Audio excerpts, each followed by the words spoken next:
itu ribuan orang masuk Islam yang bersyahadat lah.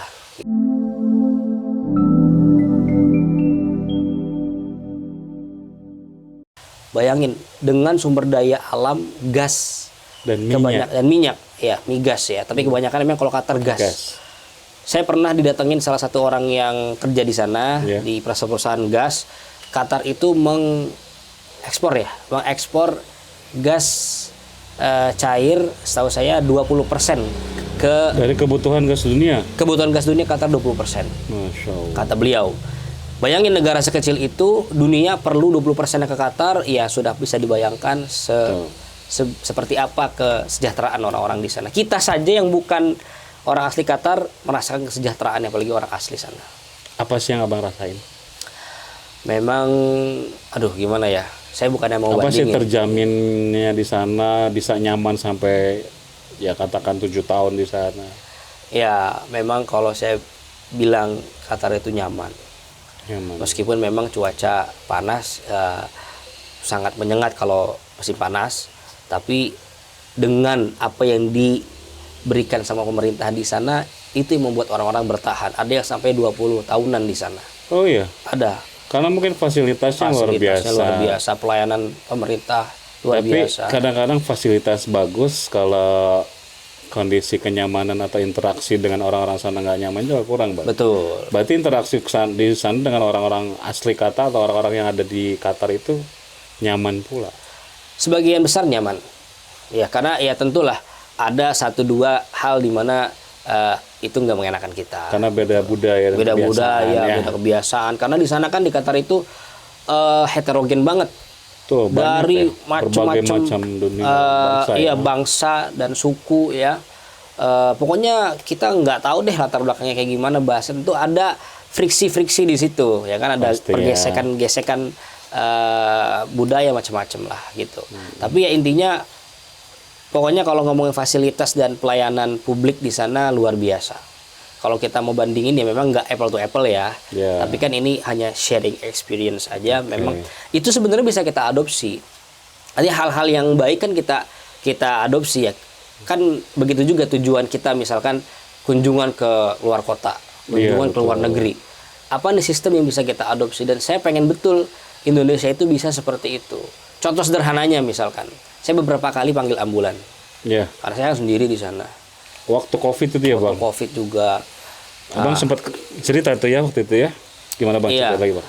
Jadi saya nggak tahu di sini gimana ya soal ambulan ini. Kalau di sana kita langsung telepon 999, apa yang kita butuhkan terus dialihkan dengan baik, mereka menyapa kita dan suruh tunggu aja, menginstruksikan kepada kita bla bla bla gitu ya, 1 2 3.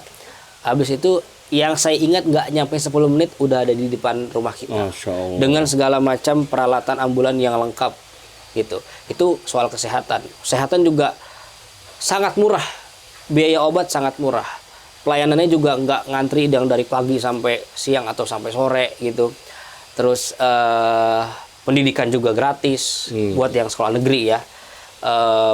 Juga ditanggung sama pemerintah buat 3 anak. Itu berlaku untuk foreign atau dari warga negara asing? Untuk foreigner, itu untuk kita aja loh. Bayangin bagaimana untuk warga negara aslinya. Gitu. Sekali lagi ini emang nggak apple to apple. Tapi ini adalah contoh yang baik gitu dari Qatar. Ya mungkin kembali ke sistem negara seperti itu ya. Kalau kita bahas sistem negara nanti udah bukan ranah kita kayaknya, Bang. Ya, satu itu. Kedua memang orang-orang yang ada juga di pemangku kekuasaan atau yang menjalankan mau sistem negaranya kayak gimana pun, kalau orang-orang yang nggak benar akan jatuh juga. Betul. Itu jangan dibahas lah. Jangan bahas ya. Nanti ada yang ini ya. Ada yang ke toel. Oh gitu ya. Ini lagi tahun-tahun politik soalnya nih. Oh iya. Nggak menyesatkan siapa-siapa, ini kan umum aja. Bahwa memang di sana itu orangnya berarti mayoritas jujur, mayoritas nggak lagi memanfaatkan jabatan itu sebagai atau kekuasaan sebagai pengeruk kekayaan. Ya mudah-mudahan nanti di tahun politik yang baru nih Indonesia ada perubahan. Amin. Kita punya harapan-harapan sebagai warga negara supaya lebih baik. Ya supaya tadi yang tagline pendidikan gratis, kesehatan gratis dan sebagainya itu bisa benar-benar diwujudkan. Amin. Ya. Itu sahabat Alam Al-Quran di Qatar seperti itu. Abang Fakih tadi sudah jelasin. Nanti kita lanjut lagi ke pembahasan selanjutnya. Kata udah lupa gua. Ntar openingnya ganti itu ah. Cek 4. Cek 4. Rolling action. Oke Bang Fakih, bicara dengan Qatar nih. Ya, Tahun ini nih booming banget Qatar dari tahun-tahun sebelumnya ya. Piala Dunia Bang. Piala Dunia. Piala Dunia, satu event olahraga Terbesar. sepak bola terbesar ya, Ya, yang dinantikan.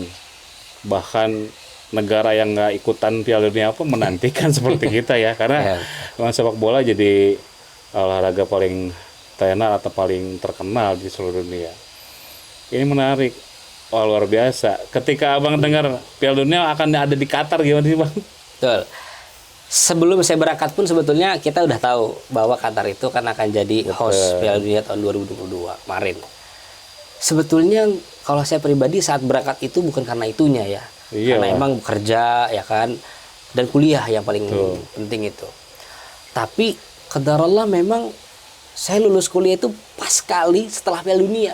Jadi ujian akhir semester akhir itu setelah Piala Dunia.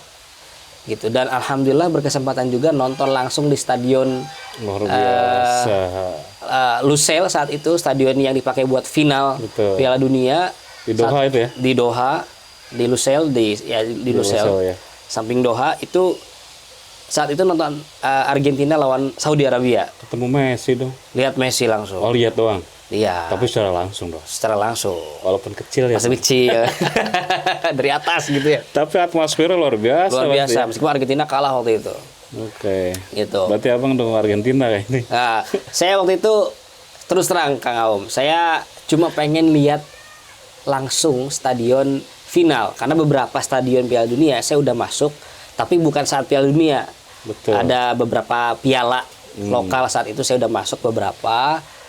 Piala Dunia antar klub juga saya pernah nonton juga di stadion-stadion yang lain. Total ada 4 kalau nggak salah stadion atau 5 yang saya udah. Ya kan sebelum FIFA World Cup kan ada Piala Dunia antar klub ya. Betul. Adanya sambil tes lah, tes lapangan, tes stadion, dan saya pengen coba stadion final Piala Dunia kan nggak mesti yang tiket final kan, tapi ini kita udah langsung lihat. Itu aja, dan saya nggak dukung Argentina dan Saudi saat itu ya, gitu. Wah tapi ternyata orang nggak banyak, orang tidak menduga-duga bahwa Saudi akan menang, tapi ujung-ujungnya Argentina juga yang jadi juara gitu ya. Itu soal Piala Dunia Kang. Atmosfernya luar biasa. Itu Luar biasa. yang lagi viral kan waktu itu 2022 itu pas Piala Dunia itu banyak. Qatar itu luar biasa menjadi satu negara yang mempertahankan keislamannya karena Nilai-nilai negara Islam. nilai Islam.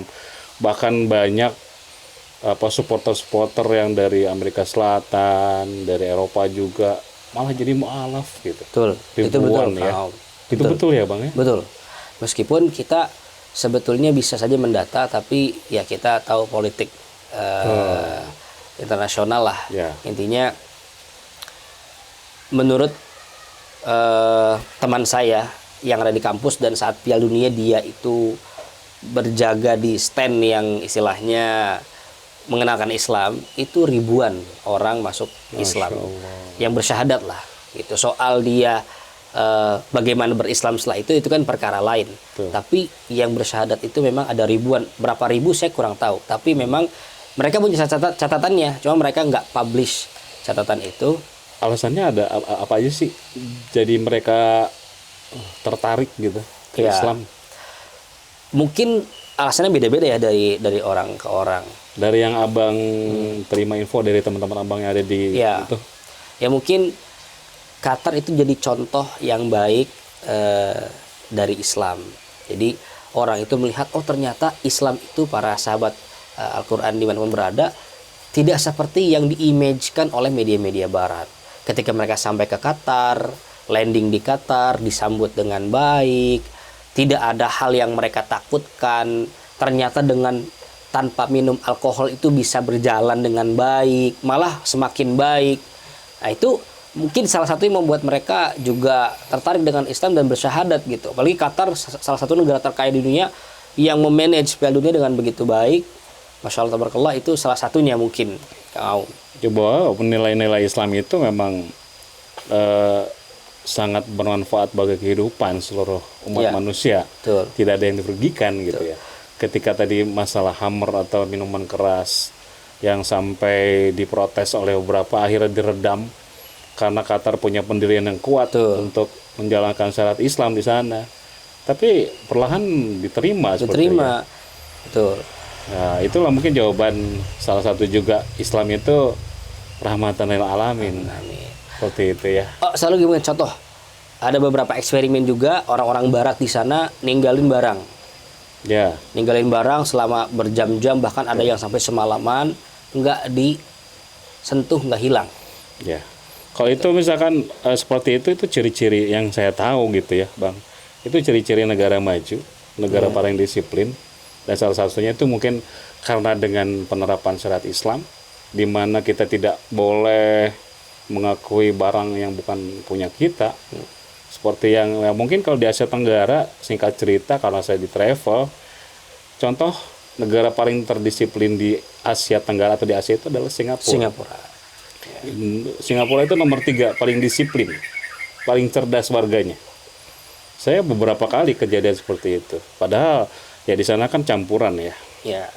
Apalagi kalau semuanya orang Muslim dan menjalankan Intinya menjalankan keislamannya. nilai keislaman. Menjalankannya itu yang Betul. susah. Iya. Tapi disupport oleh si penguasa itu tadi, bagaimana menjalankan Nah, nilai itulah Islam. bedanya. Ya, jadi itu bukan katanya-katanya atau bukan itu mah Piala Dunia aja lah. Orang mungkin ngeset begitu. Enggak, saya juga beberapa kali pengalaman kunci lupa pintu lupa dikunci, kunci ngegantung. Terus pokoknya banyak pengalaman-pengalaman yang berkaitan dengan keamanan. Orang parkir di pinggir jalan aja kok. Mobil-mobil mewah yang ada di Qatar itu parkir di pinggir dikunci, jalan kan? aja enggak. Bahkan sholat Jumat nih kadang kalau lagi musim panas, orang pakai mobil berhenti, AC-nya dinyalain, dia turun keluar, masuk ke masjid supaya apa? Supaya dingin kan? Tuh, begitu balik ke bis ke mobil mobilnya udah adem lagi. udah adem lagi, artinya nggak disentuh apa-apa. Bukan berarti nggak ada pencurian ya sahabat alam Al-Quran, tapi sangat-sangat minim. Dan memang menurut data Qatar adalah one of the safest country in the world. Nah, negara paling aman di dunia. Yuk pindah ke Qatar yuk. Nah itu dia lah, kalau soal kenyamanan udah jangan ditanya deh kalau Qatar. Gitu. Ya mudah-mudahan Indonesia juga nanti bisa diterapkan Amin. seperti itu ya. Amin. Mulai dari mungkin kedisiplinan kita sebagai umat Muslim, menjalankan kewajiban 5 waktu, belajar terus Al-Quran supaya tahu nilai-nilai Al-Quran, sahabat alam Al-Quran, seperti itu mungkin ya. Dari kedisiplinan diri sendiri, kita bisa menularkan ke orang lain, ke keluarga, supaya nanti terbentuk keluarga-keluarga Islami seperti Amin. itu yang terus tersangkut dengan Al-Quran tentu saja sebagai panutan hidup kita semuanya. Oke Bang, kita udah hampir ada sesi terakhir nih, Ya. karena tadi Abang sudah menceritakan dari awal berangkat ke Qatar, bagaimana prosesnya dan sebagainya, dan akhirnya memutuskan untuk kembali lagi ke tanah air setelah kuliahnya beres. Tapi kan yang saya tahu Abang ini kerja di Qatar sebagai imam pasti ada kontrak kerja. Ya. Dan kontrak kerja itu pasti ada dua pihak yang bersangkutan. Antara Abang sebagai pekerjanya atau sebagai imamnya, ada satu organisasi atau institusi yang mengurusi itu. Apa yang mendasari Abang akhirnya udah kembali lagi ke Indonesia? Ya pertama pasti saya tahu pasti kangen keluarga, itu nomor satu pasti ya. Pasti. Atau ada alasan lain yang boleh Abang sampaikan buat sahabat alam Al-Quran? Bagus banget Kang Aum pertanyaannya. Ya memang wah ini penting juga rasanya disampaikan untuk kawan-kawan. Betul tadi kata Kang Aum bahwa sebetulnya kita bekerja pasti ada kontrak, tapi khusus untuk imam di Qatar ini sebetulnya kontrak itu kita udah nggak mikirin lagi Kang, gitu. batasnya itu sampai 60 tahun. Masya Usia Allah, 60 ya. tahun. Kalau mau tahu sampai umur 60 tahun di sana. Kalau mau sampai 60 tahun silahkan. Bahkan ada beberapa imam-imam di sana yang udah 60 tahun, mereka lobby lagi deh supaya dapat tambahan lagi untuk bisa bekerja. Karena memang yang tadi saya jabarkan seperti itulah Qatar. Nah, tapi dengan apa yang disuguhkan oleh Qatar, saya memilih untuk resign dari pekerjaan. Pertama tentu tadi keluarga. Tapi tadi klausul yang pertama kali saya pegang, saya ke sana itu bukan hanya untuk bekerja. Tapi ada tujuan di balik tujuan sesungguhnya gitu. Artinya tujuan sesungguhnya itu adalah sebetulnya belajar. Kuliah itu. Jadi ya. sambil menyelam minum air lah istilahnya. Oh. Gitu, kuliah. Jadi saya sudah selesai kuliah, saya pengen pulang. Gitu. Saya kalaupun misalkan memang saat itu saya belum bawa keluarga ke Qatar. Meskipun teman-teman semua saya hampir semuanya sudah bawa keluarga dan anak-anaknya sekolah di sana. Gitu. Saya sempat LDR juga sama istri saya. Intinya memang bukan soal itunya saja, tapi saya ingin mengabdi untuk negara ini, pengen berdakwah yang lebih luas lagi, insya Allah. Karena buat saya pribadi ya, karena memang saya paham betul bahwa kawan-kawan di Qatar juga punya pertimbangan-pertimbangan, dan menurut saya di beberapa sektor itu memang bagus di sana. Tuh. Karena seperti misalkan sektor migas, memang boleh jadi orang ketika bekerja di Qatar itu merupakan satu mimpi yang besar, bahkan boleh jadi mimpinya yang paling tinggi itu di Qatar kan. Bisa jadi cita-cita ya Bang. Cita-cita. Pasti mereka juga udah berkelana dari Indonesia, ada yang di Eropa, ada yang di Singapura. Pas ujungnya ke Qatar kok nyaman gitu ya. Mau umroh, mau haji gampang gitu kan. Ya itu dia. Negara Islam, nyaman. Akhirnya menurut saya ya memang boleh jadi itu satu kebaikan. Tapi untuk saya pribadi, saya bicara kepada saya pribadi bahwa saya ingin pulang bukan berlama-lama di Qatar. Itu. Jadi ingin mengamalkan ilmu yang sudah didapatkan di Qatar, ya, sebarkan yang pertama mungkin ke keluarga, ke teman-teman, masyarakat luas. Mudah-mudahan jadi wasilah dan jadi berkah ya Bang. Amin, amin. Tapi bukan berarti di Qatar tuh nggak ada dakwah, Kang. Ada juga, gitu. Kita diaspora Indonesia, termasuk saya juga, istilahnya tebar dakwah di sana istilahnya. Jadi kita datang ke tempat-tempat orang-orang yang bekerja di sana, kita sampaikan sedikit ilmu-ilmu kita. Terutama gitu. untuk TKI-TKI di sana. Ya, tenaga migran, pekerja migran di sana. Kita sampaikan sedikit. Itu yang membentengi kita dari banyak hal lah yang nggak bagus di sana juga kan, pasti banyak hal yang nggak bagusnya juga. Jadi nilai respect orang tuh melihat Bang Fakih di sana tuh dihargai gitu ya. Ya. Jadi terhindar dari kejadian-kejadian yang tidak diinginkan. Betul. Itu jadi wasilah dari pertama dari kita bahas, wasilah dari hafiz Quran, menjadi imam dan sebagainya. Insya Allah Allah selalu lindungi orang-orang baik seperti itu. Amin. Itu mungkin udah lama kayaknya nih. Udah lama lumayan, hampir 1 jam nih. Nggak kerasa. Nggak kerasa ya. Ini udah mau habis ya. Udah mau habis ini. Dari tadi kita ini minumnya nggak di on cam ya. Biar enak minumnya gitu ya. Terima kasih Bang Fakih atas waktunya. Mudah-mudahan Allah selalu jaga. Amin. Hafalan Al-Quran Bang Fakih bisa menebar dakwah juga. Bagaimana ilmu yang telah didapatkan di Qatar bisa diterapkan. Dan harapan-harapan tadi kita untuk para pemuda, untuk umat Islam di Indonesia, mungkin bisa jadi diambil satu hikmahnya dari podcast kita hari ini, atau kali ini obrolan kita, diambil apa yang bermanfaat, yang tidak bermanfaat mohon di skip saja seperti itu. Terima kasih Bang Fakih. Sama-sama. Sahabat Al-Quran, demikian podcast kali ini. Mudah-mudahan kita ketemu lagi dengan tema-tema yang tentu saja berkaitan dengan Al-Quran dan keislaman dan juga sebagai media dakwah. Terima kasih sekali lagi. Assalamualaikum warahmatullahi wabarakatuh. Kami pamit. Salam sahabat alam Al-Quran.